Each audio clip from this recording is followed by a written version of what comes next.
एक छोट्याशा सवयीने माझे केस इतके बदलतील हे मलाच वाटलं नव्हतं.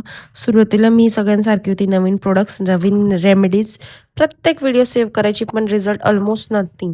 बट एक दिवस मी असंच विचार करत होते, जेव्हा स्कूल डेजमध्ये जायचं तेव्हा हेअर किती प्रॉपर होते आणि किती नीट होते, आणि त्यामध्ये हेअर रुटीन काहीच नव्हता, फक्त जस्ट हेअर ऑइल अप्लाय करायचं बस.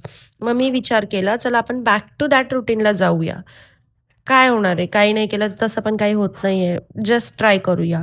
मग मी रेग्युलर हेअर ऑइल आणि स्कॅल्प मसाज स्टार्ट केलं. रोज. आणि हेअर ऑइलिंग केल्यानंतर बॅक कोम्बिंग मस्ट. तर मी पहिले 10-15 दिवस काहीच बदल नाही दिसला. बट मी रेडी होत असताना मला हे न्यू बेबी हेअर्स दिसले. हे सर्व करून 3 मंथ्स झालेले आणि माझी हेअर ग्रोथ एकदम छान होते. न्यू हेअर्स पण होत आहे, हेअर फॉल्स पण कमी होत आहे आणि हेअर्स पण खूप हेल्दी वाटताय. नवीन प्रॉडक्ट तर काहीच नाहीये. आणि हे छोटे बेबी हेअर्स बघताय, तेव्हा जाणवलं मॅजिक प्रोडक्ट्समध्ये नाहीये, मॅजिक कन्सिस्टन्सीमध्ये असतं. आणि म्हणूनच आज मी माझं हेअर रुटीन स्किप करत नाहीये. That's it for today. Bye.